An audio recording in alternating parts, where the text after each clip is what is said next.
What up, though, Pride Nation? Welcome back to another Field Review podcast show. You know, I feel special because I've been able to get these cranked out as soon as possible and fast and be a little bit kind of consistent with it. And y'all seem to enjoy it. And the fact that y'all enjoy being a part of the conversation with me excites me. If you are here, then you have made two observations. One, the title, which means that I am with a subscriber, and two, the picture that shows clear as day the newest Lions Let's Talk Football, which is one tight end, Mr. Josh Hill. But before we get into the football talk, I must, and I need to introduce my guest, my subscriber, and a person who follows me, Mr. Greg Charlie. What up, though? What up, though, man? Thanks for having me in here. Hey, appreciate it. Listen, you reached out to me a few times, and we had some troubles, and you was trying to get on, and I was like, I didn't get no message from you, and you was like, I had to send you an invite, and I was like, oh, I suck at technology. I suck at technology. Yeah, Instagram different. It is different, man. It's what's the word I want to use for it? It's a bit of a beast. But if I'm not mistaken, the reason you reached out was because you disagreed with my view and my assessment that we no longer need a quarterback if we're stuck at 7. And I think that's what got everything going and started for us to have this kind of conversation, right? Right. All right, so we're going to get into it, man, because, listen, I know a lot of people think for some reason that I somehow won't get nobody on here if you disagree with me. But you clearly are here. You're proof in the pudding that disagree with me or not, you can still come on and tell me. So tell me why you disagree with me on my view as it pertains to us taking a quarterback 7th overall. So in actuality, it's not even completely based off of Goff's, talent or lack of talent.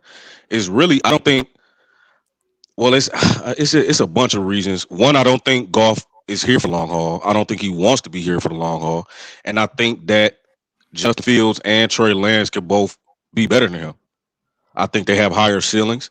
They're obviously better athletes. And I think when you sit them, either one of them for a year, I think both of them have potential to take any franchise into the future. I don't see that with Goff. I feel like Goff has already shown his hand. I feel like Goff is somebody who probably is who he is, and I think he plateaued a little bit. I don't think he's going to fall off, but I don't think he's going to get better. So, that's just my personal opinion on it. And I think he's only here for 2 years. So for you feel that we can upgrade the quarterback position? Oh yeah. I mean, we downgraded. We just downgraded by trading Stafford for Goff. That's a downgrade. Okay. So let me ask you this. Is quarterback still a need for the Detroit Lions? It's not a immediate need, but it is a future need. It is a long-term need. Absolutely. Right. But if I need something in the future, like, for example, like if I need a knee replacement in the future, do that mean that I got to get it right now? No, but that's kind of like an extreme comparison. I feel like it's more so it's the summertime and you want that drop top, but we live in Detroit. So long term, you can't get that drop top. Go get you a truck. Go get you all-wheel drive. I know you like that drop top. I know it's March. I know it's getting ready to be the summer, but no, you need something with all-wheel drive. You need something you can drive all year round. You need something for the future. And so the thing that just in case people was curious, the thing that he disagreed with me on was that we should still take a quarterback at 7. And my logic for not taking a quarterback at 7 are followed. One, we now have a quarterback replacement, and so when we have a quarterback replacement, and Jared Goff, who I believe is going to be here, right? What I mean by that, he's, whether it's 2 years or 3, he's still going to be here. He now filled a void that we no longer have to worry about in terms of the quarterback position because he fills that. So that's no longer a hole.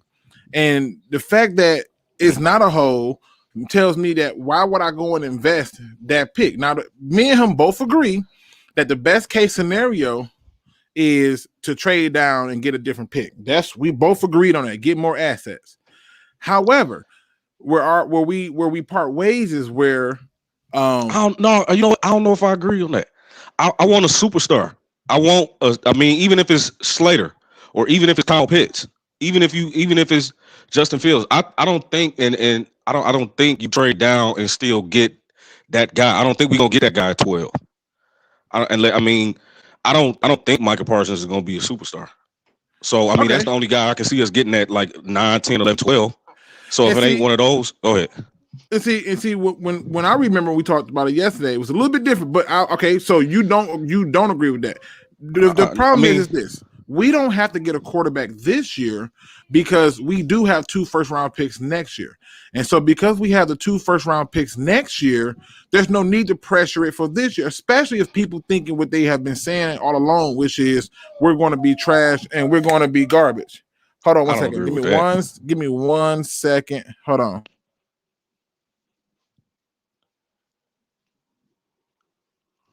All right. Sorry about that. All right. So here's my thing.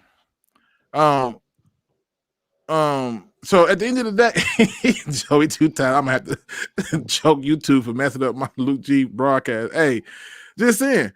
Darryl Shaw, Meg Thomas, you would be surprised. I'm gonna get to that. But anyway, we don't need that quarterback no more because at this point, you have an opportunity to still get what you want, a superstar, and fill a hole. So if the superstar comes in the form of a Kyle Pitts or it comes in the form of a Devontae Smith or Jamar Chase or Slater, in your opinion, those still make more sense than a quarterback because at least you are filling a hole. When you take the quarterback, who according to you you're going to want him to play the very next year, right? The next year, not the season we draft him, but the year after that. Yep. Right. So, and you know that they're not going to cut Jared Goff after 1 season. Yeah, they don't have to. They're not going to trade him. What makes you say that?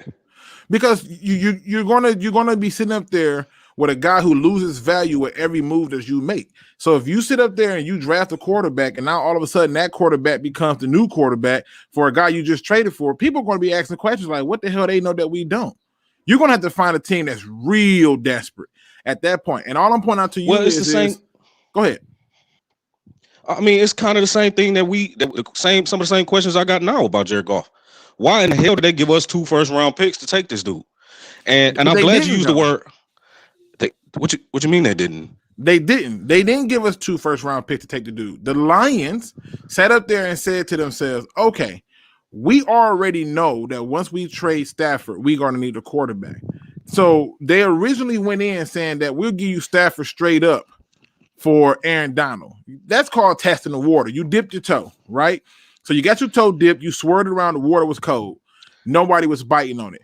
So they came back and they said, all right, well, we're going to take, we want Jared Goff and we want the first. And the reason for them doing that was simply because of the only reason was simply because the Rams over the last few years do not value their first round picks. They treat first round picks like 6th and 7th round picks. This is why they haven't picked in the first in a long time. But a lot of the reason why they haven't picked in the first in a long time is because the money that they spend on those talents in the first round pick often don't add up to what you're getting in the talent. So they gave us the 2 first, and they gave us that 3rd, and they gave us the Goff because 1, the Lions wanted Goff, and 2, they wanted Stafford, and they wanted to make sure that they had the best offer. So here's the thing. And I'm glad you keep using the word hole. I feel like we everywhere with it. Okay. So the word hole is you know anything about cars? Okay, yeah, I know a little something about cars. So last year I had a hole in my oil pan, right? And they said, listen, we're gonna plug your oil pan, right? We're gonna put this plug in, but eventually you're gonna have to replace it because it's not holding up anymore. So we're gonna put this plug in, but you still got to replace this oil pan eventually. Jared Goff is the plug. He's going to help. He's going to stop you from leaking oil. He's going to probably get us 8 games, 7. I say 8 at the most. He's not the long-term solution. And I had to throw that. I had to put that out there because you touched on that first. And another thing you said was they didn't give us the 2 first. If they stepped to the Rams and said, hey, we'll give you Stafford for Aaron Donald straight up, that means they didn't want Goff. Because why not just say, hey, we'll give you Stafford for Goff in the 3rd? If they really wanted Goff, that tax wouldn't have been on his head.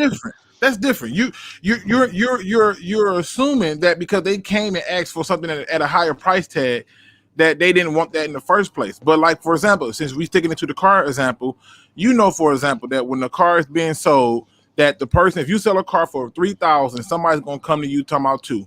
Right, so what you do, exactly. You up the price to about $4,000, and then when they come to you and say $2,500, or you like, nah, $3,000, and you get the number you want, they feel like they got a deal because they save money and it's sold. So at the end of the day, I'm just saying, and really quick, let me answer. He says, am I supposed to take the red pill or the blue pill? Blue pill are people who want to live in la la land and the fantasy land of not real. Red pill are people who are woke and understand that what they see is the truth. So you want the red pill. But to kind of bring it back home is to show you this. Who's to say that he's not the long-term answer? Why can't he not be the long-term answer? The truth is this. If you bring in the rookie is not going to play year one, right? Right. Okay. And you pretty much ready to concede the fact that he probably not going to play year two, right? No, I'm saying he's supposed to play year two. Right. You're saying that, but in reality, the Lions are not going to trade for Jared Goff, who still has 4 years on his contract and only play him for 1 year.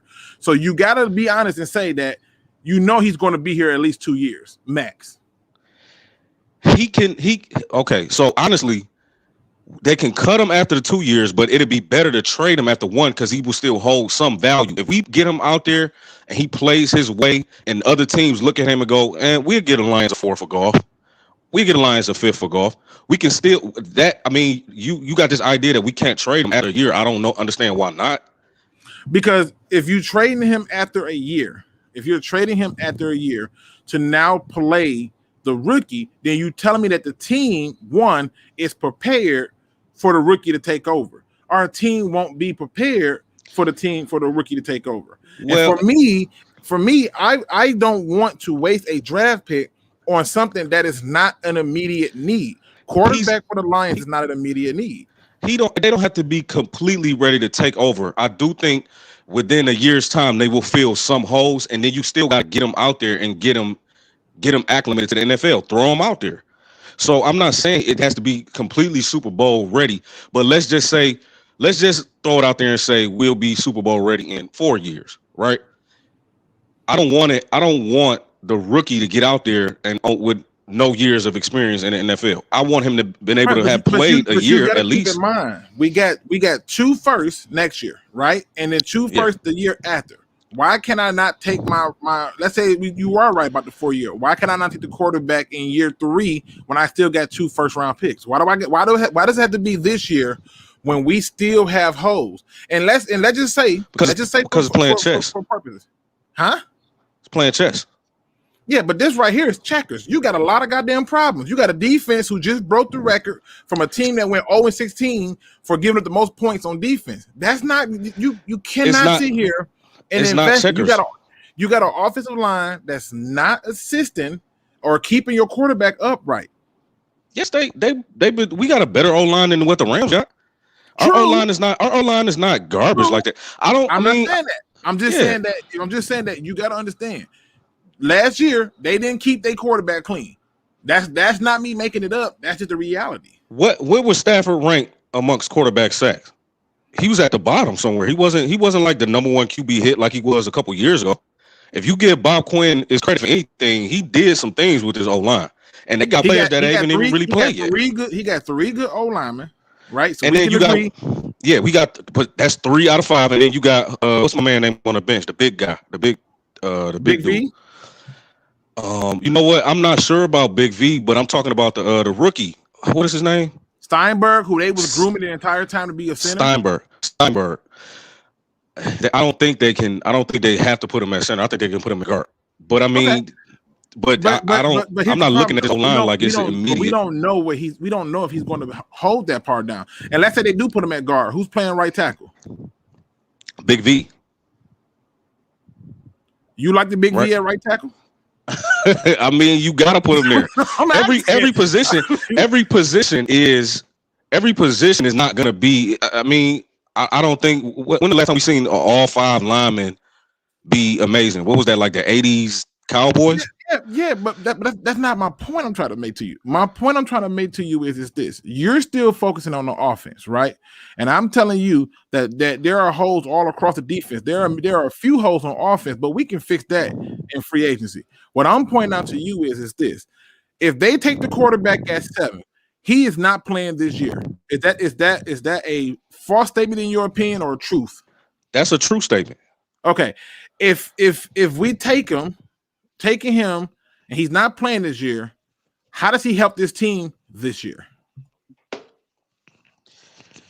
He's not going to help the players on the field, but he's going to help the coaching staff a hell of a lot, because now they have time to have time to create all kinds of schemes for him. They got time to see what works and what doesn't work out on the field while Jared Goff is out there. So I'm not saying he's obviously a quarterback that you take year one is not really going to do much. I mean, what did Patrick Mahomes do the first year when they took him? You see what I mean? But here's the difference, and this is why I'm trying to point it out to you, why Patrick Mahomes' situation is different than the Lions situation. The team that Patrick Mahomes took over went 11-5 under Alex Smith. That team was pretty much set. And then we don't have to beat Kansas City. We don't have to be exactly like Kansas City. I want to just be the Lions. But what I'm pointing out to you is this. And being just the Lions, you go out and you take a quarterback right now, okay, and you still got 2 first-round picks next year, and you're not going to play him for at least 2 years. He's not going to help you this year or next year. Even right now in Green Bay, they went out and they took a quarterback later in the first round, and everybody killed him for him like this is ridiculous. He's on the 3rd year, and he still ain't got in. Now, what's going to happen is it's going to come a time where A-Rod's going to be like, I'm out this piece. Wait. He's going into his 2nd year, right? No, he's going into his 3rd year. You talking about Jordan Love? Yeah, he's going into his 3rd year. This year be his 3rd year. Who did they draft in the first round this past year? Oh, snap. Don't get me the line. It had to be Jordan Love. They said, hey, hold on, let me see. You on your computer? But I mean, even still, we talking about the Packers. Aaron Rodgers sat for 3 years. You see what I'm saying? So I don't. But Aaron Rodgers sat. The reason Aaron Rodgers sat is because the team had already had a number of holes filled. They had the ability to make that luxury pick because they knew that their quarterback was getting older, and they knew that they were still going to be adding things to the team for him to be successful.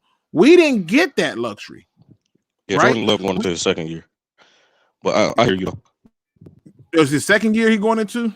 He's going into his 2nd year. Yeah, so he just sat on the bench for his rookie year. So they drafted him in what year? 2020 what? 2020. 2020? Yeah. Let me see.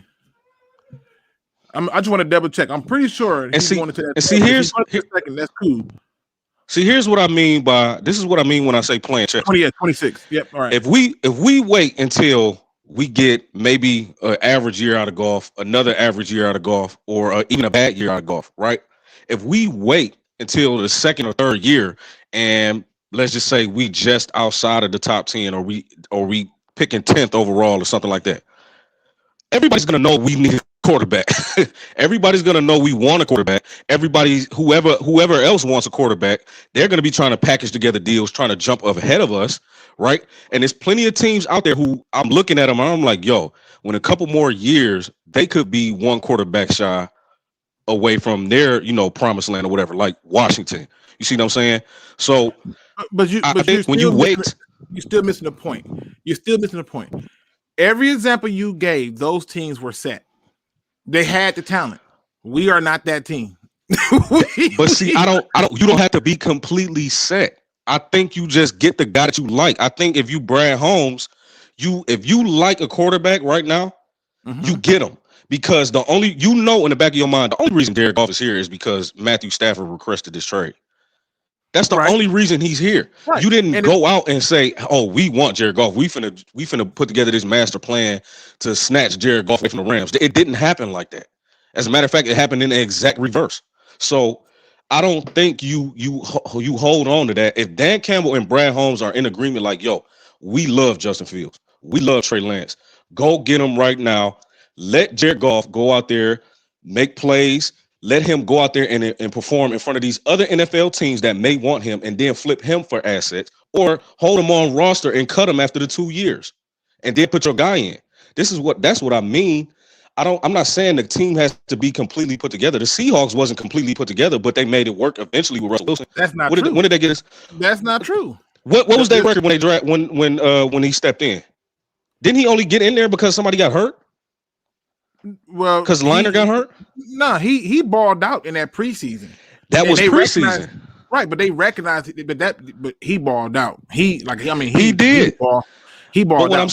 What I think is he in his balling out, and him balling out in that preseason, they recognized it and said, "Oh, he's better than Flynn."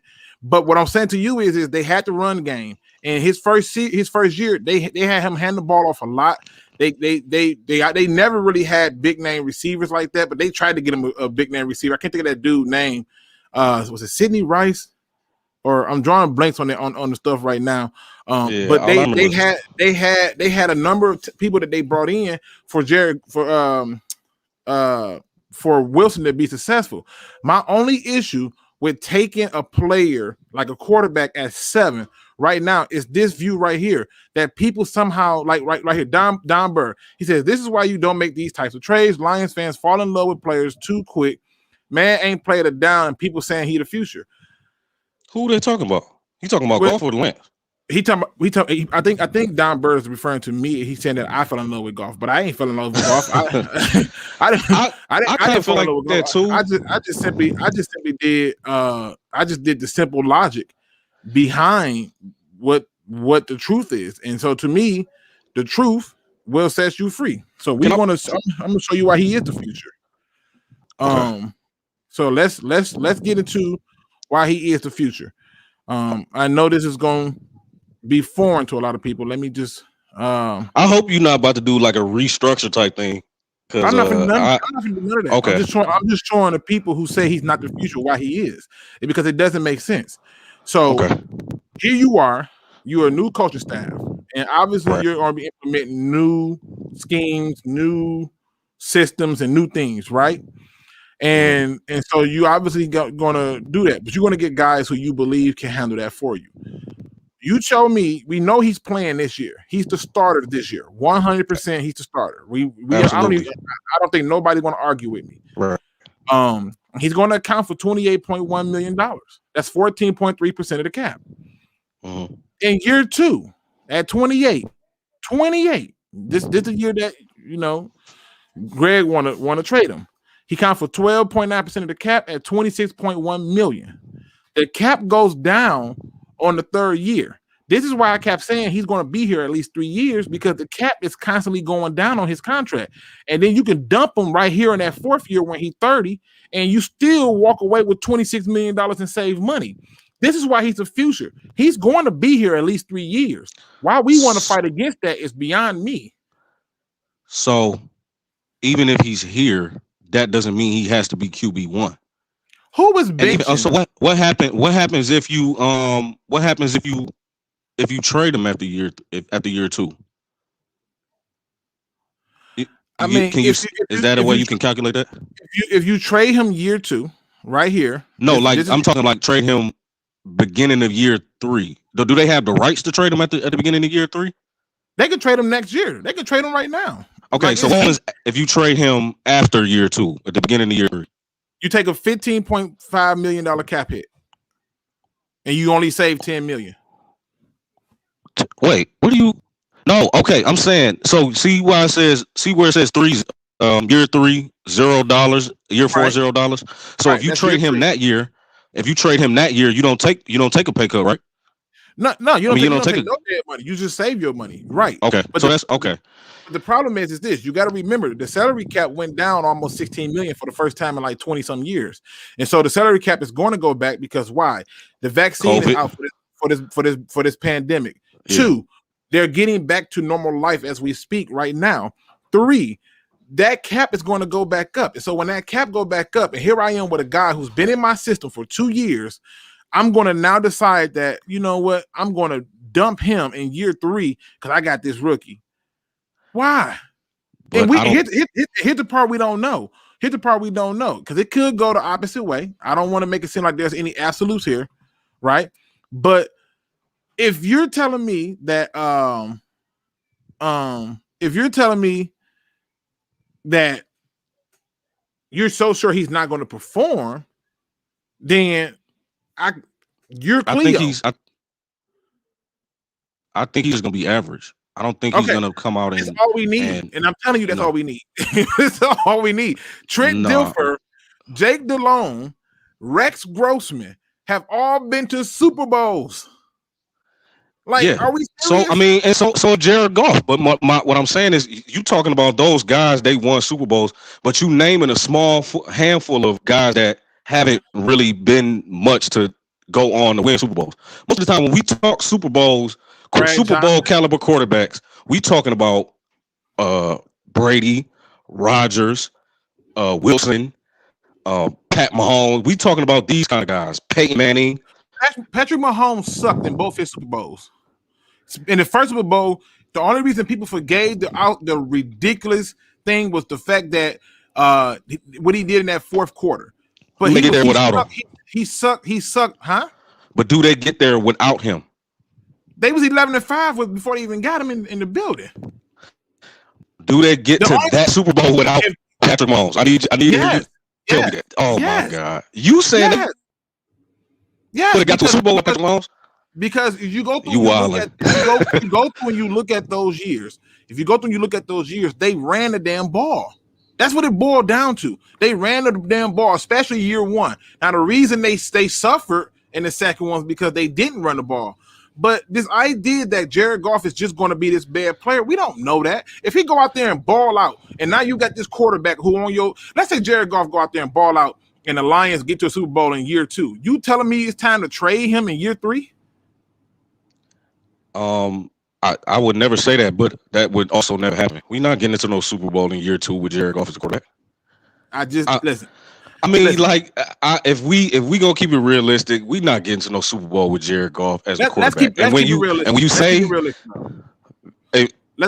ahead. Okay. So I mean, when you say like, oh, they ran the ball a lot, you gotta have a running back. You gotta have a running game together.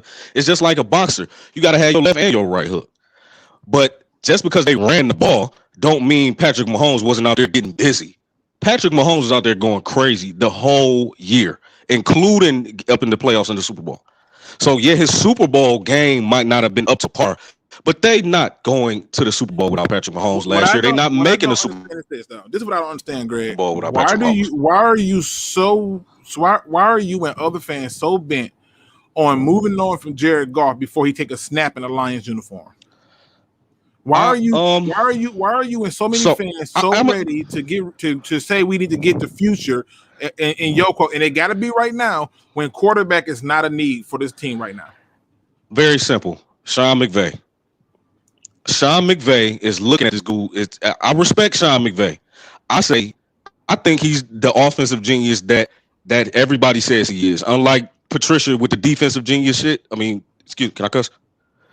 Get your speech on. But unlike Patricia with the defensive genius, Sean McVay is really that dude, that offensive genius. And he's looking at this guy day in, day out, practice, game, and going, yo, this dude ain't good enough. And everybody, it's this rumor out there with he said something about his girl and this and that. Look, Aaron Rodgers could smack Mike LaFleur's girl on the ass tomorrow. He's still the starting quarterback of the Packers. If Jared Goff is as good as he say he is, Sean McVay being in his feelings is not finna get them to trade away Jared Goff for 2 firsts and the 3rd to bring back Stafford. It's not gonna happen. So I'm not saying I'm not, like I told you yesterday, I'm not here to have a trash golf party because I never said he was completely garbage, but I think he's a middle of the pack, 20 to 15 ranked guy, and that's just who he is. I feel like his best year is him making those Pro Bowl. That's enough to get to a Super Bowl, though. That's enough to get to a Super Bowl, especially when you got 4 years on his deal. That eliminates that need. You can do so much more because, let's say, for example, we cap Stafford, right? If we cap Stafford, obviously we don't have 2 firsts the next year or the year after, right? Then I will be with you because I was on team get the quarterback. You have to take him, right? But once you got Goff. Once you got Goff and you got 2 firsts for the next year and the year after, there was no need for you to press it and take a quarterback. There just wasn't. And see, this is what I'm saying. I'm not necessarily saying press it. I'm saying I'm looking at when Brad Holmes says, "Oh no, we looking at quarterbacks." I don't think he's bluffing. He's not bluffing. Oh, he bluffing. No, he's not. Okay, when Dan Campbell gets on the Pat McAfee show and go, "Yo, I want to." Oh, not Pat McAfee. What did he say? I want a mobile guy. I want a tough guy. It's describing all these things that are not Jared Goff. Like they're not bluffing. And at the end of the day, everybody want to talk trade up, trade down. I think the trade up partners are going to be Atlanta and Philly. I don't know if Detroit is going to be really in play for that. Because if I'm another team, I'm looking to jump up ahead of Detroit. So, I mean, I don't think Brad Holmes is not bluffing. That doesn't mean they're going to take him. But I'm saying if they really like this guy, and I'm Brad Holmes. Brad Holmes did not say when he said what he said. He didn't say we taking him 7th overall. He could be meaning we can take a quarterback at any point in time. But it's his job to let people know that everything is on the table and we interested. That's his job. He would be an idiot to not do it. My only thing I'm trying to figure out is this: if you're not filling a hole, right? Why are you taking the quarterback now? Right? So let's sit there. Like first, foundation. Okay, so the quarterback to foundation. Then what's wrong? Yeah. What's wrong with Deshaun Watson? MVP season, they get 4 wins. Well, you got to ask what's wrong with the Houston Texans. That's the real question. It's not Deshaun Watson.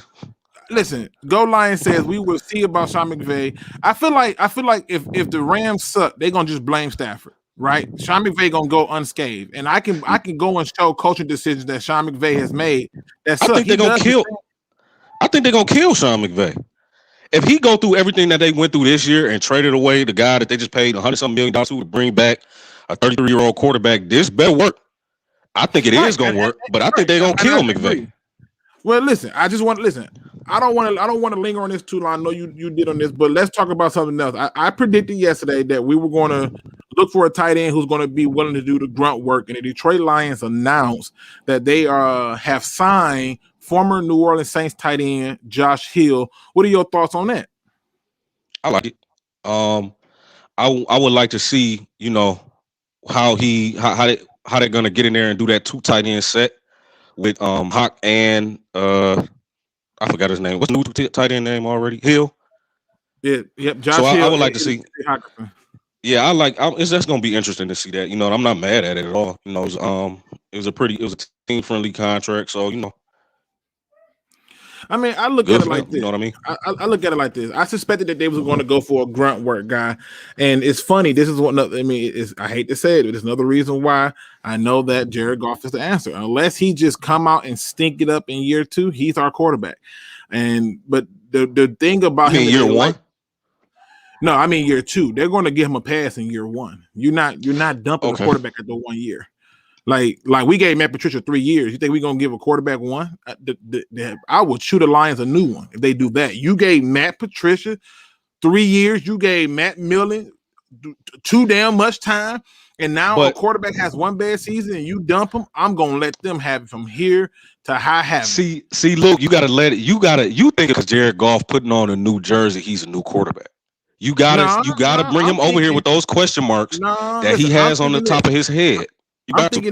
I'm thinking our team ain't saying that we finna rely on Jared Goff.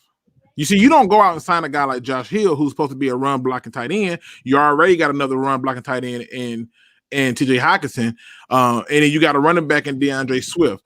So you don't do these kind of moves and target things, and then you go out and get a receiver and Tyrell Williams, who's supposed to be somewhat of a good blocker himself, and I not assume that you're going to run the ball. You don't go out and sign Anthony Lynn and make me think you're not going to run the ball. Oh yeah, right? I definitely think they're going to run the ball heavy, but that also speaks. That tells me the pressure is not on the quarterback. But this is another reason why I look at it. It's not about him. It's not about him putting on a new uniform. It's just the fact that this team is gearing up to do what made him a good quarterback, which was establish the run, set up the play action, and that's where he's at his best at.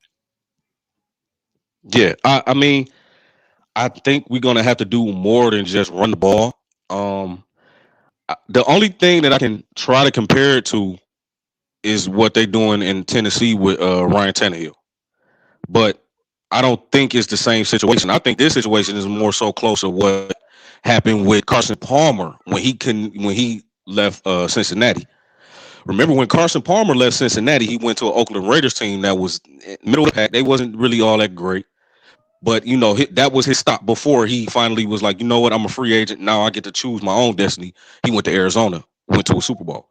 So I think what they're doing in Tennessee with Ryan Tannehill is a little bit more different because that was more so of a ready-made team. Derrick Henry is a monster. Ryan Tannehill, first 2 years, he went for 1,500 yards, and then the next year he went for 2,000. And then the defense is immaculate. You know what I mean? So I don't think that this is another reason why I don't think that Jared Goff could be here long term, because you bringing him over here and he's a guy that needs things around him. Every quarterback needs a lot around him. Every quarterback, but the more talent you lack, the more you need to compensate for that. Every quarterback do. They all no doubt. Quarterbacks. But I'm just pointing this out to you. When you talk about the move of bringing in a guy like Josh Hill, and you're viewing these types of moves, they're getting guys who want to be a part of a team atmosphere, who's willing to do the grunt work. They're trying to win this year. Quarterback does not help that cause, and it's a reason why a lot of these so-called draft experts are starting to come on board with team offensive linemen, because they understand that this team, they not looking at this. I'm gonna be honest with you.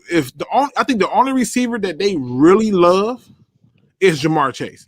I really believe that, because you're talking about getting a guy who could be a generational talent. When you look at Devontae Smith, he could be on the table as well. But I think if he's not there, they're going to go for the offensive lineman. I think the original idea for them is to trade back. Which kind of leads us to our next question, which is the draft. Because now that we got we got our tight end figured out, we got our quarterback replacement, and they just threw my man Kyle Pitts out the window. I kind of like Kyle Pitts. He's like a Shannon Sharp. I don't think he out the window. I don't, because I don't think that the Lions view him. You got to keep in mind, they had a guy. What was his name? The tight end, Jimmy Graham. They was in love with Jimmy Graham, so people remember Jimmy Graham. But I don't think people just look at Kyle Pitts as a tight end, and I don't think they toss him out the window. I'm just saying that I think they're going to go with the fill a hole position. Like, that's what I think they're going to do. And if they are filling holes, I think that's where, you start to ask certain questions. But my question to you as it pertains to the draft is, obviously, I know what you want to do in the draft, right? But what do you think the Lions really are going to do in the draft? Oh man, I mean, you kind of making me go back and forth, but I don't know. I feel like if Jamar Chase is there, they would take him. And I feel like if he's gone, I honestly believe that they take Slater over Devontae Smith. I believe that. I think they take Rashawn Slater over Devontae Smith. And they probably should. Yeah. I don't think they're taking Kyle Pitts no more. I don't think they do that unless they just about to say, hey, fuck you, a receiver. You know what I mean? Like, because I want my tight end to block, and that's why I like Hockenson, because he can do both. So I don't think they you're gonna have 3 tight ends on the we'll see, but those are obviously outside of Lancer Fields, those is my top 3. I don't think they just go for Devontae Smith. I think they still look at receiver, but I think it's only if Jamar Chase slides. If Jamar Chase don't slide, I think the first thing is trade back. Hands down, no ifs, ands, buts about it. You trade down, you get more trade assets, and you set yourself up. But I think if they're stuck at 7, I do think that the offensive line is becoming more and more a reality, in my opinion, because it's the one that makes the most sense. It's a hole that you need to fill. It's a hole that should be filled, especially while you still got 3 good linemen on contract. One of them is in his 5th-year option, so you got to re-sign him anyway. And so you got a guy in Slater who can play center and guard, and Frank Ragnow ain't going nowhere. So you now will have 4 out of the 5 positions locked up in terms of offensive linemen. And then you turn around, and I'm just looking at it from this standpoint, you turn around, you can just fill out the rest of it in defense at that point. But I just don't see a scenario or any type of situation where the Lions are going to do something that most fans want. Like, to me, I want the offensive lineman. Go ahead and build upon it and set up the run game and set up the quarterback and protect them. If you're not doing these things, then I don't know what you're doing. I just don't. Yeah, I don't. Yeah, I mean, and I know you got like a thing about paying the quarterbacks, which is like, oh yeah, I'm anti-pay quarterback. Like, they're too dependent upon everything. Think about it. A quarterback needs an offensive line to block for him, right? You need a running back or a tight end to dump the ball off to in short range game. You need receivers to catch the ball for you, and then you need perfect play calling. That's too much stuff. The quarterback in and of himself is not it's not worth that kind of money. He can't But you also talking about a dude who can. Well, if you got a good one, you also talking about a dude who can run or throw, a guy that touches the ball every single play, a guy that makes audibles, a guy that reads defenses. That's an assumption. That's an assumption. Well, Joey Harrington proved that, and on top of Joey Harrington proved that, Glover Quin proved that. He said that a lot of these quarterbacks people think have the ability to audible and change plays, and they do not. Well, no. I'm not saying they're going in there just switching up the whole thing from what the offensive coordinator called. But what I'm saying is, I think that quarterbacks are, if you're a quarterback, you got to be looking out at that defense, going, okay, boom, boom, boom. Okay, let's go here. Let's change the blocking a little bit. You know what I mean? I don't think even the most restricted quarterback has to look out at that defense and say something. So, I mean, I say if you only had to pay big money to three players, I would go quarterback, left tackle, pass rush. I mean, that's just the cornerstone. If you have to dish out big money to three guys, it got to go three guys. It has to be. I've watched too often quarterbacks get big contracts and do nothing. If you had to dish out big money to three dudes, what three positions would it be? Oh, I'm glad you asked that. D-line, offensive line. Which one on the D-line? I can't say that because I'm a fan of Warren Sapp. Warren Sapp, you can put him on anywhere on that D line. And Dominic Sue, you can put him anywhere on that D line. Aaron Donald, you can put him anywhere on that D line. Reggie White, you can put him anywhere on that D line. They are not just D ends or D tackles. So that's why I said D line. That's why you cheating a little bit. All right, go ahead. My favorite player is Warren Sapp. I just thought he was not normal. this dude is a freak. And when you watch what Warren Sapp used to do, yeah, he was. Warren Sapp would blow you up from the middle of the field, right? like it wasn't no thing. But then you had certain people. I have seen him come out the middle of the field, be like, how did he just blow past two people? Yeah, risky football talk. Say Luke G got everybody wanting Slater. I went and watched his shit. I'm like, yo, this dude, he probably ain't gonna let nobody because it ain't really a whole lot of dynamic pass rush like that. You got your handful. But see, to me, when it comes down to it, this is why I say D line, because pass rush can come from anywhere. Pass rush can come from linebackers. Pass rush can come from safeties. I've seen it all. But the D line to me, because they got the shortest distance to disrupt the play. This is why Aaron Donald to me is disruptive. His distance to get to the quarterback is so short. But when it comes to offensive line, again, a good offensive line, especially like a smart center and a left tackle, or whoever the tackle that blocks the blind side, I'm paying on that big money. And then the third position that I would pay the big money to, because I think it's undervalued for whatever reason, it's the safety position. Because 9 times out of 10, you watch a lot of these games where people are getting cooked, you're like, where the hell is the safety? When you watch these long runs happen, where the hell is the safety? Safety. But safeties is so much. Safeties got a lot to do with what they calling on defense too. Safety could be in a completely wrong spot, not by his own doing, but just because of what the coach called. You know what I mean? But so you would pay a safety over a corner?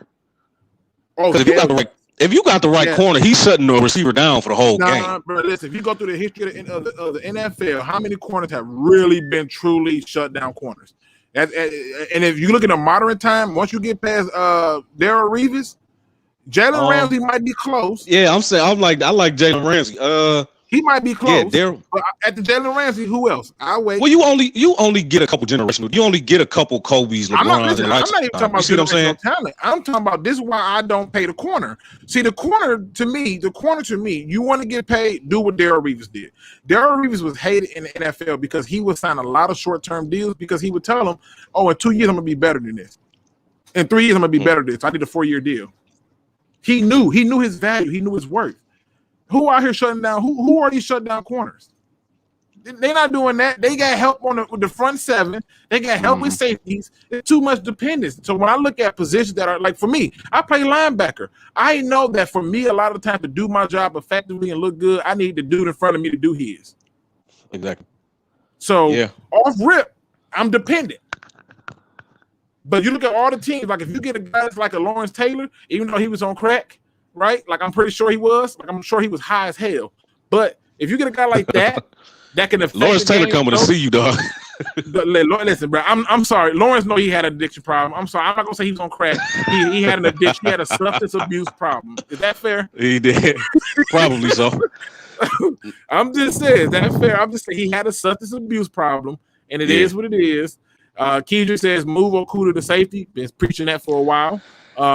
Man, Ronnie that is Perkins who can do it all. I like Ronnie Perkins. But if you tell me we taking a win first round, I'm probably gonna tell you I'm not with it. Let me ask you. Ain't no DNs there though. I don't think it's a defensive player worthy of the top 10 pick, but that's just me. Not with this draft. I think there are other talents you can get that have more impact for your team than a defensive player. But let me ask you this. What do you think so far what the Lions have done this offseason with this new coaching staff? First, so tell me, what do you think about the new coaching staff and what do you think about what they're doing so far? I like the new coaching staff. I like they got a room full of guys who can relate to the players because they all used to be players. You see what I'm saying? I like they silly as hell in the comments. Number, bro. Yeah, he do. He coming to see you. I'm sorry. I love his LT, but bro, he was high, man. They better not let this shit. Yeah, they better not let it go viral because he coming to see you, bro. I dislocated my shoulder, bro. I wasn't still hit. He was fully landed. Bro, I'm just gonna leave it alone. Fully landed 2 people. Did y'all just see the video recently of a man with like a 40-inch or 50-inch TV in his arm? I ran the police. Only crack can do that. I'm just saying. Champ Bailey was a shutdown cornerback. Yep, that was a long time ago. I'm just saying. You got the Champ Baileys, you got the Deions, you got the Rail Reeves. Long time ago. I mean, look how far you got to go back. But you get them. But the Rail one that long ago. Give me the last 10 years. I like the Rail Reeves. I like Nnamdi Asomugha. No, he was already gone the last 10 years, if I'm not mistaken. Him and the Rail Reeves, they was in the league at the same time.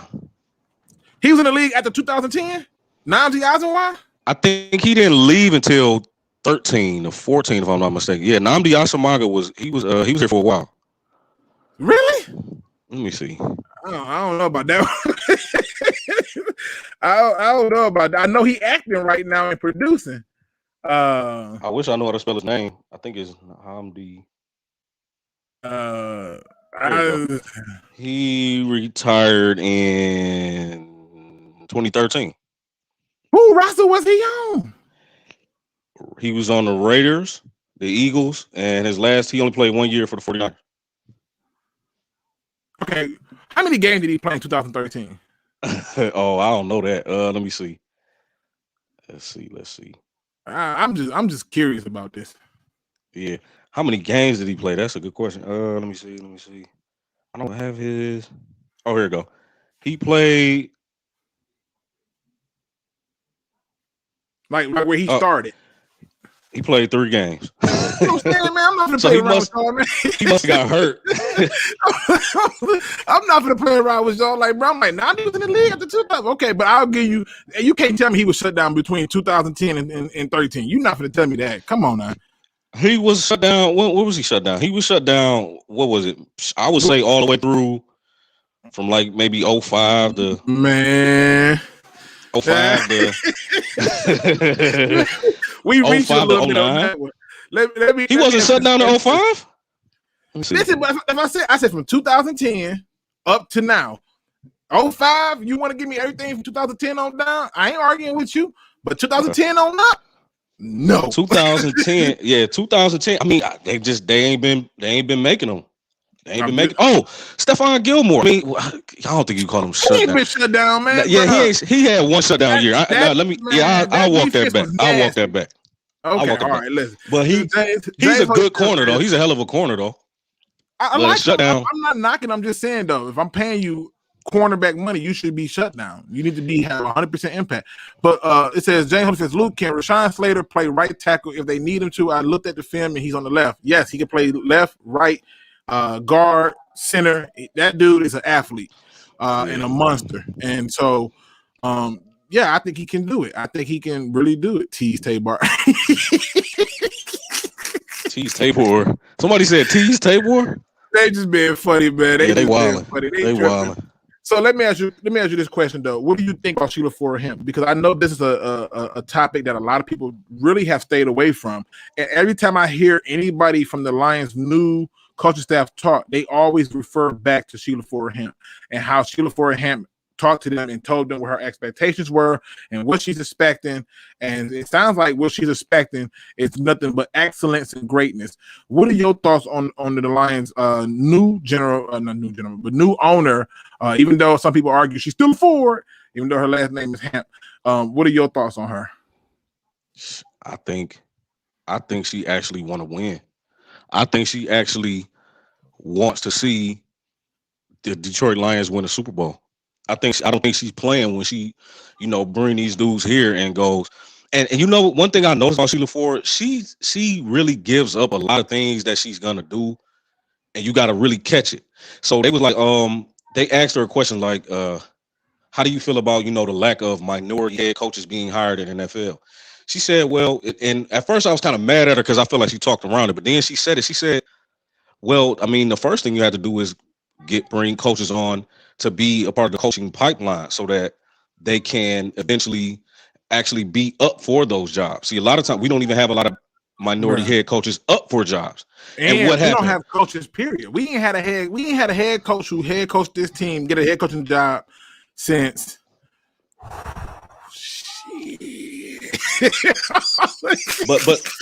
but they wasn't even speaking about the Detroit Lions. They were speaking about minority coaching in the NFL, and they asked her how she felt about it. She said, you just got to get minority coaches on the pipeline to eventually get these jobs. And what happened? You got a staff full of black coaches. I'm like, oh, she really about what she says she about. Oh, yeah. That's exactly what she said. She said that and it's like Dan Campbell, the only white guy on the coaching staff. Like, it was crazy. I'm like, yo, they about to just turn this into, Howard University of coaching. Like, see, I look at it a little bit different. To me, I just know what my experience has been in the workforce when dealing with women and just being around a family that's got a lot of strong women in it. I've realized since Bobby Ross, God, oh my God. Dwayne James says we haven't had a coach become head coach again since Bobby Ross. That is man, bro. Oh, Bobby Ross left here and became a head coach? Oh no, that's crazy.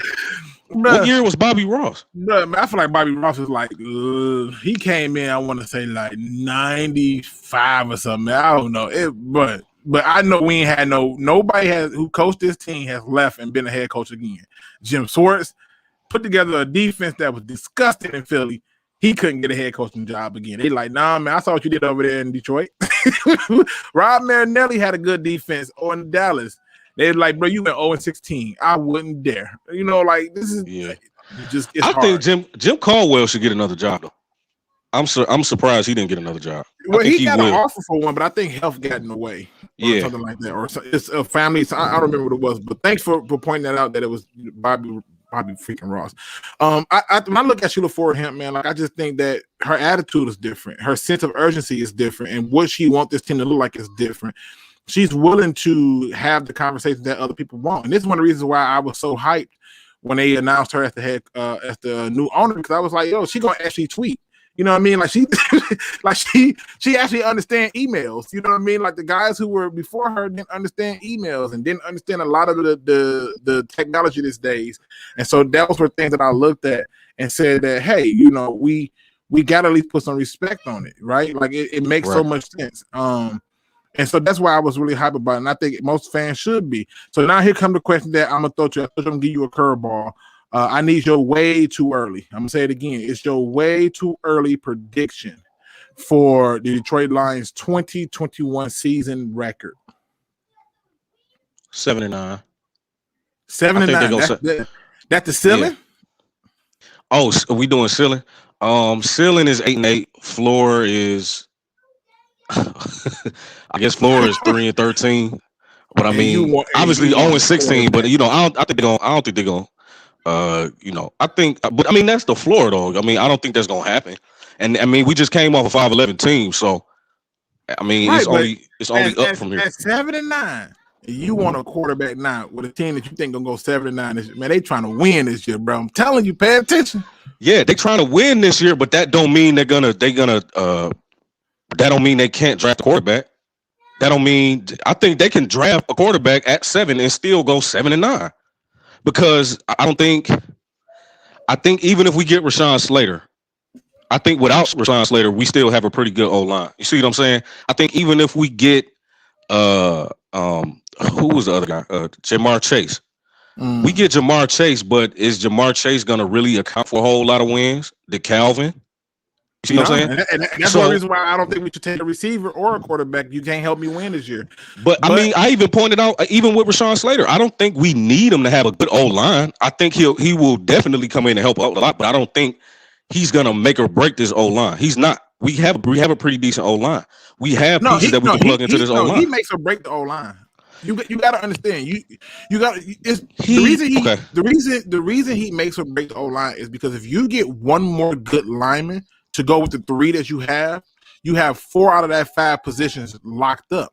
And the last team to do that was the Dallas Cowboys when they had finally decided to take Zeke after they had that bad year.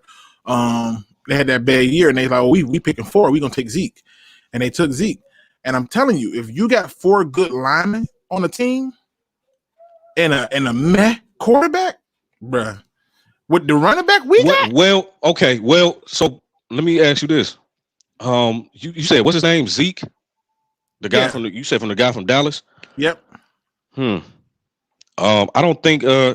You know what? Go ahead. Move on to the next because I lost my question that fast. It's all good. Delusional Lions fan says Texans should hire Jim Caldwell. Trash team. Texans won't hire Jim Caldwell, and Jim Caldwell won't accept that hire because of another New England Patriots person being in the front office position. He's not going to do that. They already hired somebody. Right. Kedrick says, have you looked into film on Jamie Davis? What are your thoughts on him? You have. I have looked into film on him. I love what I see out of his game.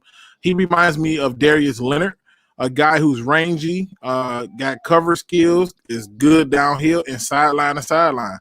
The guy out of Kentucky. So yeah, I'm hip to him. Pay attention to him. There's film study coming for him. I'm just trying to figure out if I set this up the right way for it to work. So we'll see it. But yeah, I'll be talking about him a lot real soon. Trust me. I think Detroit should draft a tight end. Tight ends are better than wide receivers sometimes. Joey 2 times. Well, if that tight end is more of a receiver than a tight end, why not? I mean, Claypool doing really damn well for the Pittsburgh Steelers. And if this guy, I think it was Ramon the New Age who said if he run a 4.3, I'm taking him. So, I mean, if he can run, I see like a Shannon Sharp, Calvin Johnson hybrid. Like he's that type of dude. Yeah, he a different. I think beast. He's that type. Yeah, pretty a bit different beast. I'm gonna give you your last curveball before we get out of here. Any questions y'all have, just dump them in the chat. I will answer them as I go. I'm trying to hit as many things as possible. You mean 0-17, right? No, I don't. Hit your last curveball question. All right. All right. Why are you a Lions fan? Oh man. I mean, how could I not be? I'm Detroit born and raised. I never really. I used to see people right back in the day be Pittsburgh Steelers fans. From Detroit. I'm a Steelers fan. I'm a this fan. I'm a that fan. And I go, you only a fan of those other teams because you don't have faith or loyalty in your own team, which, you know, they probably giving you every reason not to. But at the end of the day, that one day when we get that Super Bowl, that victory is going to be so much sweeter than being a fan of some team of some city that you have zero connection to.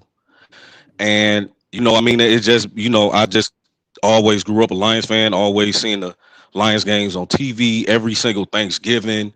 You know, my uncles was Lions fans. My grandfather was a Lions fan, you know, so I mean, it's just always been like that. That's just what it is. It's just who I am. I mean, listen, I hate to make it sound corny, but that's what it is. No, I mean, listen, I figure I'd throw that in there so people can understand your why. You know, understanding the purpose is a good thing. Oh, yeah. Meg Thomas says, what are your thoughts on Kadarius Toney and Xavier Collins? The Collins one, I'm going to do a live film study. You think we can get him in the third round? Who? Collins. Man, hell no. What? You don't think he falls to the third? No, that's it, man. If he break a leg, if he hurt, tell me he hurt. Tell me he got caught with some prostitutes or something. Give me something bad. What? Man, no, I mean, like, I don't think you think so if we don't get him in the second, we're not gonna get him. That's what you're saying? The second, bro. You not you think he going in the first? Yes. Yeah. Oh, okay. Bro, listen, you gotta understand something. You talking about a guy who's 6'4", like 264, and can move? Can he cover? Well, that's another story. See, that's what I'm saying. I'm like, if he can't cover, he might fall. But listen, you gotta ask. Some teams ain't looking for a coverage guy, right? Like if you go through and you say, like, I'll give you a perfect example, right? Let's go through and look at the draft for it. So I'll bring it up on screen. You'll see what I mean real quick. Okay. But third or second round, I'd be surprised if Xavier Collins fell to those rounds. I would be shocked. I would be 100% shocked. Like, are we serious? Like, I don't see it. I think it's gonna be a lot of crazy stuff happening with this draft. Like, I mean, just simply based off of the COVID year. I mean, you probably gonna see some wild shit. So I mean, you never know. I still don't see a guy falling. It's the measurables, bro. Like it's the people fall in love with just the measurables, man. I mean, look. I mean, every sport measurables play a part. And if you go through and look at the Pistons, they took Darko because of his measurables, right? Oh my God, I don't even. So I'm just saying. So let's look at it though, right? Let's just say hypothetically, let's say that Denver, we know they want a quarterback, so we're gonna get past the quarterback teams. You don't think San Diego, who just lost, what's his name, Ingram, ain't trying to look to replace that guy? Like, I'm just saying. Oh, okay. You see what I'm saying? New England ain't gonna be as low again. But what about a team like Las Vegas or Miami? Miami was what about Parsons? You don't think? What about Parsons? None of these who's gonna grab Parsons? He got legal issues. You know what? I'm gonna play devil's advocate with you. Let's say Parsons go 13. You don't think Washington looking at? Washington. Oh, they had somebody like him. Yeah, that's you don't think the Bears is looking at somebody like him or the Titans? These are 3-4 teams. The Titans ain't looking at a guy like him. They got Jayon Brown on free agency, and you don't think they gonna look at a guy like him? The Colts just lost some players. You don't think they looking at a guy like him? Pittsburgh, Bud Dupree gone. I'm just saying, Jacksonville, they just took Josh Allen. You don't think they want to, and they had to trade Yannick Ngakoue, whatever his damn name is. You don't think they want, man, bruh. Let's keep going. Baltimore. Judon is on the free agent market. You don't think they looking at, man, bruh? What? Third round? Hell no. No. So not even top of the second. No.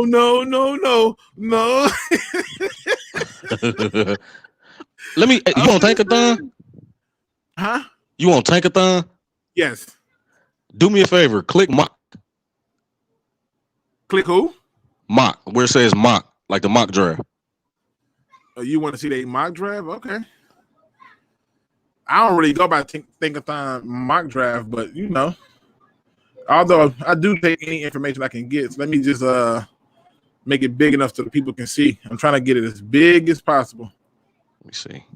Oh shit! This is why I suck at computers, man. Look at this. I can't even get the damn thing centered. All right. So they got Trevor Lawrence first. They got Zach Wilson going second. Jamar Chase going third. Fields fourth. Penei Sewell. I had to get that right. Shout out to one funky line fan. Going fifth. They got us taking Trey Lance at 7. Well, what do you know? Well, would you look at that? What is that? No, I just had to get that off. I just had to get it off. It's just a joke. Oh, is that what you wanted to see? You wanted me to see that? I just wanted you to see that. And like the rest of the world, they gonna be wrong. This man don't slide, bro. He don't slide. And you already said a team like the Eagles, they jump ahead of them. A team like the Eagles, this team that can jump ahead of us. The Eagles is your best trade partner. Bengals not trading with you. Falcons ain't trading. So your best trade partner. Falcons. Why Falcons? Falcons might trade.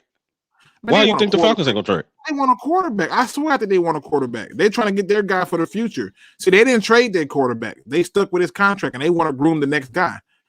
I can see them going quarterback or taking Pitts. Yeah, like I don't know if they stuck. But what if they don't like? What did you say? Look, Xavier and Kyle, they got him as the 22nd pick to them, and it's funny because. You talking about Greg Russo going to the Colts, but look at them. All them guys are speaking of positions that I'm telling you about. That's what I'm trying to point out to you, man. If he make it to the second, I'm shocked. Like they got this dude coming out before, bruh. Stop playing with me. They got K. Woody Payne. Man, ain't nobody, bruh. Okay, y'all was all in love with Rashawn. They be forgetting Rashawn. Rashawn Gary trash. Not nothing to talk about, right? So stay with me. Xavier Collins, bro. Nah, I'm telling you, if Xavier Collins made it here, he's picked up. Like, just look. Did I tell you? You don't think that, man? I just go by what people missing. Look at this, bro. They not gonna be. I'm not listen, bro. He make it. I'm gonna just leave it alone. I'm gonna leave it alone. That's all I'm gonna say. If he make it anywhere past the first round, Xavier Collins. Yeah. I mean, that make a lot of sense because it's not really a defense heavy draft, so they're gonna. D-Town say Eagles are in play for a quarterback. I don't know if I think the Eagles are in play for a quarterback for real. Nah, but then again, they got a new head coach though, right? So that new head coach could not believe in Jalen Hurts, but I mean, I gotta believe that he would have to at least try Jalen Hurts out, and then if it don't work, they end up with a high draft pick. You can get your quarterback next year. So I'm just saying, Kyle, they didn't say that. They didn't get at who was the dude that Kyler Murray plays? What's his name? Can't even remember his name. They didn't give him no leeway. That he was out of there. The minute they got a new head coach, what's Josh Rosen? Yeah, but they a lot of people once told on him anyway. They just what I mean, Dwayne Haskins is gone because he didn't understand how to be professional. He putting himself at risk and stuff. So, but yeah, but this is what I'm gonna go back for the people because I don't want people to think I just be trying to shy away from. I don't know why people think I shy away from conversations. But he said, "What's Lance ceiling?" This is what was who selling? He said, "What is Lance ceiling?" I feel like he said top 10 question mark. Yeah, I feel like top 10. I feel like it's going to be a lot of quarterbacks that are getting older. Russell Wilson is getting older. Aaron Rodgers is getting older. Who else? I mean, I'm not even putting Tom Brady and Breeze in this conversation. So, I mean, if you got the leaders of the new school. I think Trey Lance is anywhere between 15 because these are the teams I think would do it. I think Denver would do it on the Trey Lance. I think he meant 49ers the draft. would do it. I'm tripping. Yeah. I think the 49ers would do it. And I think that the Patriots will look at them. Once you get past that, the only time I can see that doing it at best, and that's if he just failed, they was like, oh, can't beat that, is Washington. I think once you get there, it's over. Yeah, Washington. I don't think he fall. He's definitely not falling that low. Did I you don't see his think. Did you see his pro day? Yeah, I mean, I don't get hype in pro days. Pro days don't tell me nothing because, like, let me ask you this: while he throwing that ball all beautiful and perfect and everything, who's rushing at him at that pro day? Like, who's there trying to take his head off? I think the pro day is just to look at the mechanics. Yeah, I think the pro day is just to look at his mechanics. That's what it's for. Yeah, it's to look at the mechanics. Yeah. But I'm just saying he wouldn't necessarily be a guy. But he ain't no statue back there now. You not finna just run up on him. You know what I mean? Like the dude is quick on his feet. That's my problem. I'm not worried about him being a statue. I'm worried about the fact that when he takes off and run when the people open and he don't know how to slide. Like, bro, he was taking hits and I'm like, why? If he was in the Big Ten, the SEC doing that stuff, he'd be broke by now. You know what I like? You know why I like what you're saying? Because those are not issues that can't be fixed. A lot of quarterbacks have issues coming out of college that you can't fix. Okay, so I'll take that and I'll raise you one Robert Griffin III. Robert Griffin III was plagued by injuries. He refused to slide. but you can't give him Robert Griffin III. The only person you can give Robert Griffin III to is Tua. But you can't give Trey Tua because Tua takes off and run too. Don't get me wrong. But the difference was with Robert Griffin III was he got to the league and thought he was finna run around people. The same problems I had. Like, I love me some Michael Vick, but I said Michael Vick the thrower was like, okay.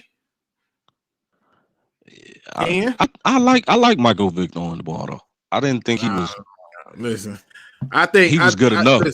I think the Lions would be better served waiting to next year to take their quarterback. If the Lions suck and get the first overall pick, they still win. They walk out with my man Howell from North Carolina, and they good. I mean, wait. Okay, I'm gonna get to that. In the year, I'm gonna just real quick. In the year 2021, I think quarterback coaches and offensive coordinators can go and look at dual threat quarterbacks and show them, look, you throw here, you run here. It's a time and a place for running the football. I don't think that you have guys you don't got the guys in the NFL that only run all the time. You know what I mean? And I think that that's easily fixed. So I don't with a year sit down with that dude, man. One fucking Lions fan says that he played no one argument is absolutely horrible. Yeah, I don't. To me, even if you don't play no one, you should still dominate them. It's the same as Zach Wilson, and he did dominate. Yeah, like Zach Wilson didn't play, but Zach Wilson dominated as a thrower, and this guy dominated as a thrower and a runner. But my issue with him is Zach Wilson slides. like the biggest you don't think they're gonna show him how to slide, bro? It's a video. Or show him when to slide. It's a video going around right now that got Joe Burrow trying to do this slide, and the defensive player started laughing. Like, bro, what was that? He like, hey, I'm still learning how to do this thing. Like, I get it, but it's it's one thing. Show somebody how to slide. If that's my only issue, give me that all day. It says, what else did you say? The only quarterbacks is coming out that the media that made it at line adjustments. Yeah, he does do that. He's real vocal at that O line. But what is it that you said? You said something. Oh, we getting Sam Howell? We not getting Sam Howell, bro. I said if we as bad as people say we are, we gonna end up with the first overall pick. Who thinks that? Who thinks we gonna be that bad with the first overall pick? I need people to stop listening to ESPN, bro. ESPN. I seen a few websites that had us at the first overall pick. I'm just saying. We not getting no first overall pick, man. We just not. That's a weak take, Luke. I'm not saying that. Listen, bro. I'm not saying that Trey Lance is hot garbage. What I'm saying is Trey Lance has the highest ceiling, in my opinion, for a bust. But I am concerned with him not because he has a high ceiling for the bust per se, but my concerns are on the things that I feel like he needs to do now. You taking off and running when people are wide open, that's going to always irritate me. You not knowing how to slide is always going to irritate me. You're not going to run people over in this league. That's not happening. And so to me, I'm not trying to kill him on it, but if I got those kind of questions or concerns, then I'm also going to say to myself, if he was to come to, let's say if the Lions team was already preset they had a bad year because Stafford was hurt or the head coach or somebody left or whatever, right? And now you sitting up there because you plug in Trey Lance right now and win games in the first year. I'm going to tell you no. I'm just going to tell you no. Man, I think you can. No way. I mean, let me say this. You probably, I don't know how much film you watched on him or how many different sessions, because my only, I'm only able to watch film sessions that are put together on YouTube. But it's this one dude. So I was watching all kind of film sessions, right? And I've been waiting. And everybody's criticism is, he takes off when people are wide open, or he all his passes are to wide open receivers, just deep threat, just bombing the ball downfield. So, and I was looking at it, I was like, maybe they're kind of right, but that don't necessarily mean he can't throw. So finally, just a week ago, another YouTuber I like, a guy by the name of Top Billing.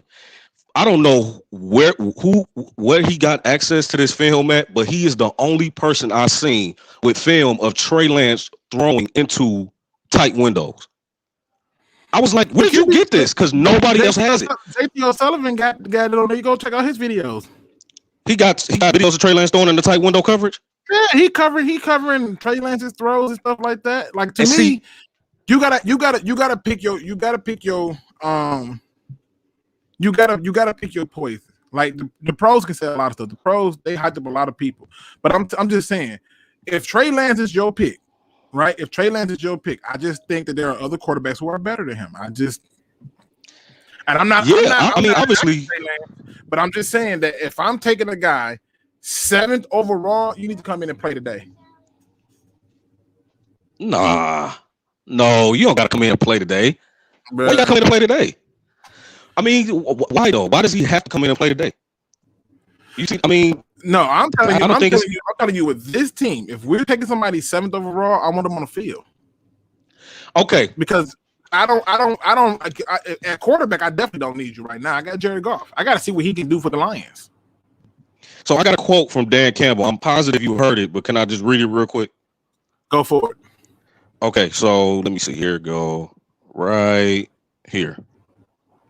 He said, my view of this, and Brad Holmes too, honestly, we're 2 years from now. Not this year. What do we look like in 2 years?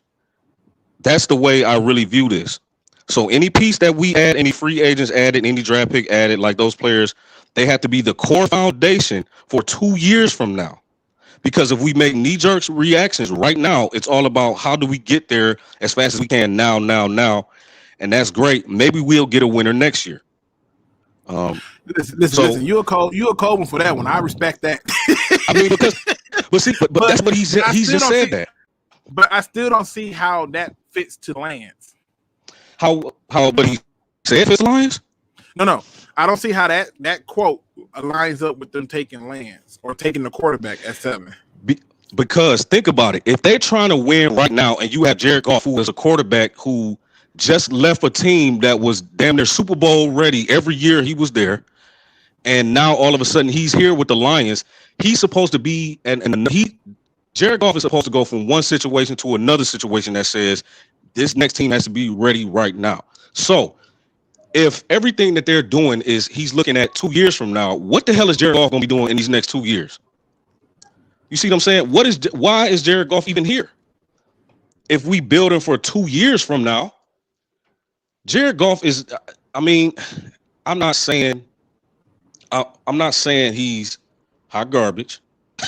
I'm not saying he can't take another ready-made Super Bowl team to the promised land, but I don't think he has a whole lot of years to just sit and do that. And it don't have nothing to do with his age. It's everything about, it's everything about his talent level. He needs a hell of a lot more around him than what we have. Okay. So that's all I'm saying. I'm not knocking you. I'm not knocking you one bit, but I seen that there was a post that said 42 touchdowns and no interceptions. All right. Oh yeah. So this is what they're talking about. They go your 14 rushing, right? 1,100 yards of rushing. Is that just my screen or is it a black screen? Can everybody else see that? Did anybody else see the screen? I'm sharing the screen. Can everybody else see that screen? I just want to. This is for Trey Lance. Goff is a turnover machine. Don Burr, so he got you, Luke. Yeah, that's a good ass quote. I mean, because I heard him say that. I'm like, if they thinking about 2 years from now, what the hell is golf gonna be doing? Okay, well, listen. Listen. I don't see how it lined up, but it's a very good quote, and I like that you used that. I see it. All right, so I got it on the screen. All right, so this is a guy who was a freshman, then a sophomore, had 169 rushing attempts for 1,100 yards and 14 touchdowns. I don't know why we as fans love mobile quarterbacks, but I get it. 192 passing attempts out of 287, 66.9% of things, 2,786 yards, and 28 touchdowns. And we are hyped, right? Like, we hyped. My issue is this part of it is what scares me. This part of it is what bothers me. That man loves to run, and I'm not knocking him for it. But when I tell you that he took off a number of times when people was open, that concerns me. Because now you're putting yourself at risk. And those stats sound beautiful. They do, until you watch the film. And you got to question yourself. And he gets to the pros, and he do this. It's not going to be pretty. It's not going to be pretty. These quarterbacks are breaking who are running. It's the reason why Russell Wilson, Patrick Mahomes, Aaron Rodgers, they sit in the pocket and look to throw first. And they learn to do it. Yeah, I don't think no quarterback is able to do the exact same thing that he did in college in the pros. I don't think he's gonna come to the pros thinking I'm gonna just run around on everybody. He can throw the ball. He can throw the hell out of the ball. He can fling it. I think having him as good as an athlete as he is, and the capability of taking off at any given moment, that's the bonus, really. I think in college, they just telling them, look, they can't catch you, just run. You see what I'm saying? Like they can't catch you. So I don't, and it's not going to be the same in NFL. And Anthony Lynn is probably going to tell him, look, drop back, come out, swing it to the right, or scramble, and then take off and then fling it to the left. Anthony Lynn is going to tell him different things than whoever the coach was in North Dakota State. So him doing all of that rushing, he was just doing that because he could. It's just like playing basketball against your son. You can do all the crossover dribble moves and the pull-up threes, but you're like, hey, I'm gonna just stand under the rim and just, shoot layups all day because he can't get up here. You know what I'm saying? They can't get up here. I think watching, I could be wrong, but I think watching Zach Wilson, I was more impressed with Zach Wilson than I was with Lance. The other part I want to put up here for Lance is this. They played him in one game this year, which I hate when this happens because it sucks. Yeah, I don't even count that game. You can't count that game. Yeah, but I have to. It's part of the resume, right? That was a throwaway COVID game that they threw in there, man. Where he shouldn't have threw it. Oh my God, you cannot count this against him. No, but I watched this film. And what I saw, I'm trying to make it big. Boom. All right. What I saw was a guy that in that one game was not impressive. 15 to 30, 149, 2 touchdowns and an interception. Stay with me though. Just stay with me. I'm not even trying to kill him. I'm just saying stay with me. My problem with it was this. In that one game, I was trying to see hard. Like I was like, okay, let me see what happens in terms of the rushing. And once again, he was rushing the ball a whole lot, which I'm cool with. But I'm like, that's his game to run. I don't want that kind of quarterback per se, because I'm telling you, he's going. What happens when you can't run the ball? We got 15 of 30. Now, right here, if you go back and watch that game, he thought to run that ball. It got different, and it does change things. But what happens when you can't run? What happens in that? And that's part of the body of work for me. I have to look at that. That's all. Listen. It's three things in this sports world that don't count. Terrell Owens, Cincinnati years, the Michael Jordan Wizard years, and that fucking Trey Lance throwaway COVID game. That don't count, man. It don't count. I'm not gonna kill you, man. I'm really not gonna kill you. I'm just having fun, man. I gotta give you some pushback and stuff. Like I said, I just gotta give you some pushback and have fun with it. But listen, let's get to those final thoughts, man. Like I said, everybody who's in the building, I appreciate it. I hope you hit that like and subscribe button. Also, tomorrow, we should be going live on Twitch, but I'm gonna see if I can do it where we can bring it to YouTube as well. And so if we can't, I will make sure we get that done. Okay, that's my promise to you, is to get that done. So let's get into the final thoughts. What are your final thoughts for Greg? I really do appreciate you coming on and being willing to have the conversation and do it respectfully, even though we disagree about who to take at 7. Give the people your final thoughts for the day. I mean, yeah, and I appreciate you having me on here, Luke. You know what I'm saying? I'm a big fan of the show. Appreciate it. But you know, my final thoughts is I want to see a winning team out there. I want to see a Super Bowl in my lifetime. You know what I mean? And I really I hope Brad Holmes know what he's doing. I hope Dan Campbell knows what he's doing, and I hope they really get out there and they just make the right decision at 7 or in the first round if they trade back, whatever. Just get it right. Regardless of what I want, regardless of what people want, just do what's right for the franchise for the long haul. And that's just how I feel about it.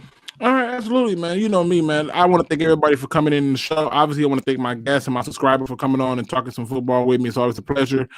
Jack Frost says, Luke, do you understand that we are going to be running the ball? A dual threat quarterback is exactly what we need. That's where the league is now, man. I mean, it's just there. Who won a Super Bowl? Who won a Super Bowl last year? Tom Brady. But I mean, yeah, Tom Brady don't count. Is he dual threat? Yeah, but Tom Brady don't count, man. I'm just asking. The dual threat quarterback went against a guy who's non-dual threat. They ran and committed to the run and beat the team that had dual threat quarterback in a run game. I'm just saying, like. But how many dual threat quarterbacks have we seen in the Super Bowl or win Super Bowls? Okay, well, let's talk about that then, right? We saw Cam Newton, how he looked at that Super Bowl. The same way Pat Mahomes did. Yeah, pathetic. Didn't even want to jump on his own fumble. Let's go to the next dual threat quarterback. You remember that Eagles team that had Donovan McNabb, how he looked in that Super Bowl? You just pointing out the one game, but I okay. Give me the good game. I was just talking about it recently. I'm talking about the Russell Wilsons. I'm talking about he didn't run. He didn't run in that game. But that's what I'm saying. Lance don't have to run. Lance can fling it. Bro, Lance has a cannon arm. He can throw the ball. I'm telling you, he's going to run himself. He's going to run. I'm telling you, he's going to run himself. In a year's time of him really sitting in that film room with the NFL coaching staff, I think he'll gain the confidence of knowing this is when I run, this is when I throw. In 2021, I don't think those coaches are that ignorant to not have decades of film on tape to say, you know what, hey, Patrick Mahomes I want to read this really quick so we can get out of here. But he said Jack Frost says Patrick Mahomes is a dual threat quarterback, and he played bad. He played bad in both of those Super Bowls. But he got a Super Bowl though.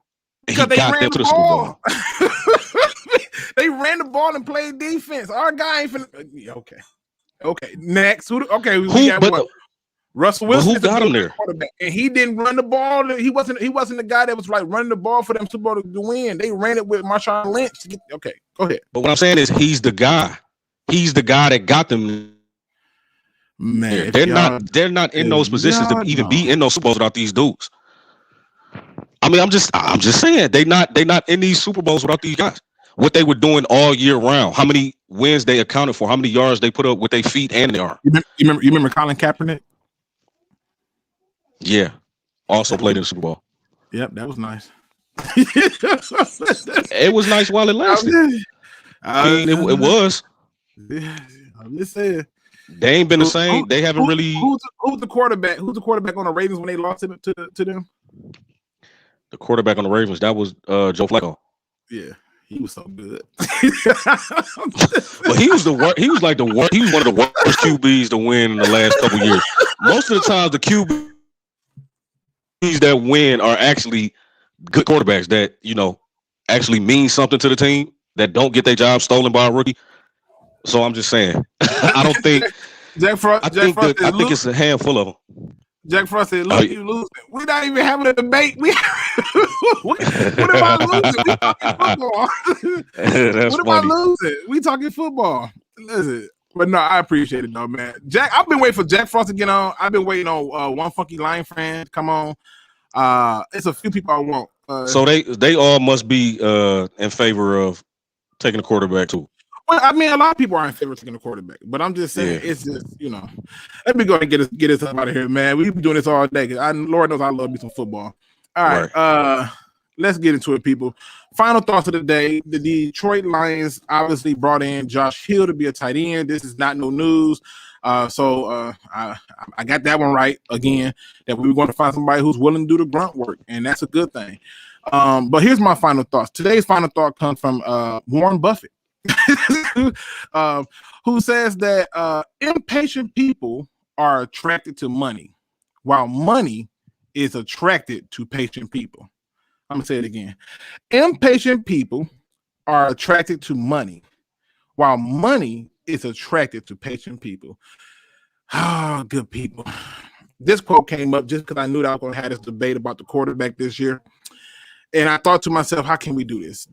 You can go out and do a number of things in this lifetime, right, good people? And what I mean by that is you have decisions in life. You can run out and say, oh, I got to hurry and get this money. But the sad part is as hard as you're chasing the money, the most important thing you got to understand is that anything you're chasing is running from you. This is crazy, right? So philosophical, how it all comes to full circle. When the moment you begin chasing something, the moment you will forever be running. Sometimes it's best to let what is meant for you come to you, and you simply sit in the midst of it. Enjoy it. Don't do too much. Because I promise you, in your patience, whatever it is that you're seeking, 9 times out of 10 will find its way to you. And with that being said, ladies and gentlemen, please make sure you hit that like and subscribe button and that notification bell, because I want to make sure that y'all stay up on these videos as I drop them and when I go live, so we can talk about it. And as always, don't be no chump. Please do your research. We are out.